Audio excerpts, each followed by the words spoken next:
Menulis teks editorial. Seorang penulis teks editorial memaparkan fakta dan opini yang dapat mempengaruhi pendapat umum. Pengaruh tersebut diciptakan dari argumen yang diungkapkan penulis untuk membujuk pembaca agar dapat memikirkan hal yang sama dengan argumen tersebut. Penulisan editorial dimaksudkan untuk mempengaruhi opini publik. Karena pengaruh inilah, publik dapat bersikap dan berpikir kritis serta mengambil tindakan terhadap suatu masalah. Ada pula yang menyebutkan bahwa editorial merupakan suara koran. Melalui suara ini, seseorang dapat mengetahui informasi, berpikir, dan tergerak untuk melakukan tindakan. Menulis teks editorial tentu perlu memperhatikan langkah-langkah penulisan yang benar. Langkah-langkah penulisan teks editorial sudah dijelaskan pada pembahasan topik sebelumnya. Langkah-langkah tersebut perlu diingat kembali agar kita mudah dalam menulis editorial. Menulis teks editorial tidak hanya memahami langkah-langkah penulisan saja tetapi juga perlu memiliki referensi tentang editorial. Referensi tersebut dapat berupa contoh atau buku materi yang membahas tentang editorial. Sebelum membahas lebih jauh tentang menulis teks editorial, coba bacalah teks editorial berikut ini. Perlunya persatuan dan kesantunan. Presiden Joko Widodo menyampaikan pesan dan ajakan dalam pidato kenegaraan perayaan ulang tahun ke-70 Indonesia di depan sidang bersama Dewan Perwakilan Rakyat dan Dewan Perwakilan Daerah yang dilaksanakan pada Jumat, 14/8.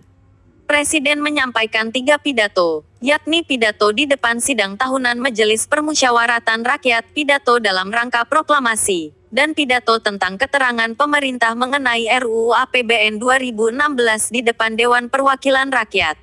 Pidato yang disampaikan ini merupakan pidato kenegaraan pertama bagi Presiden Jokowi.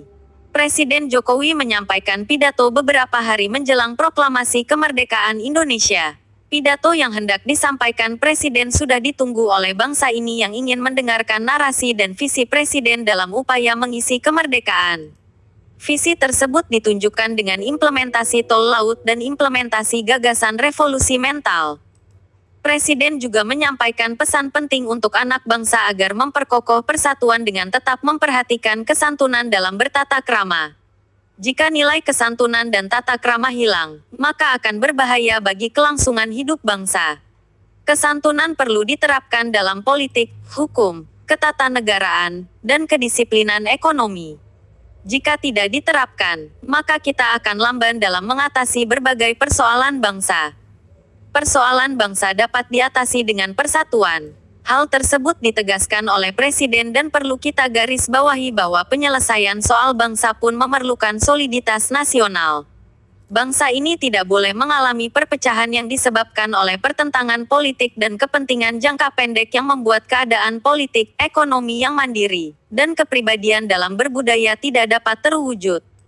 Ide persatuan itu dipandang sebagai kesatuan gagasan elite bangsa ini terutama dalam pemerintahan Presiden Jokowi. Kesatuan dapat diperlihatkan dengan kesamaan langkah dalam setiap kebijakan para menteri. Para menteri diharapkan dapat melangkah seirama dan tidak melakukan perdebatan yang akan melemahkan persatuan. Presiden pun perlu memastikan dan bertanggung jawab atas para menterinya yang harus selalu bekerja dengan benar dan tidak memiliki kecenderungan untuk memperluas kekuasaan. Bangsa ini akan melihat dan menunggu kepemimpinan presiden yang bekerja. Hal ini sesuai dengan pernyataan Presiden bahwa yang ada adalah visi dan misi Presiden bukan visi dan misi menteri. Setelah membaca teks editorial tersebut, kita dapat melihat cara penulis menyampaikan isu dengan menuliskan opininya yang disertai fakta. Teks editorial tersebut membahas isu tentang pidato kenegaraan Presiden Joko Widodo. Penulis editorial melihat bahwa pidato Presiden ini dapat diangkat ke dalam bagian editorial dengan memperhatikan isi pidato tersebut. Pada 2 paragraf terakhir, kita dapat menemukan pemikiran penulis mengenai pidato Presiden Jokowi. Penulis memberikan opini berdasarkan fakta yang berkaitan dengan persatuan dan kesantunan yang ada dalam pidato.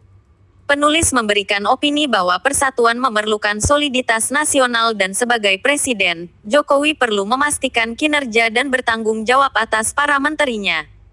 Melalui contoh teks editorial tersebut, kita dapat memahami penyampaian opini dan fakta yang seimbang.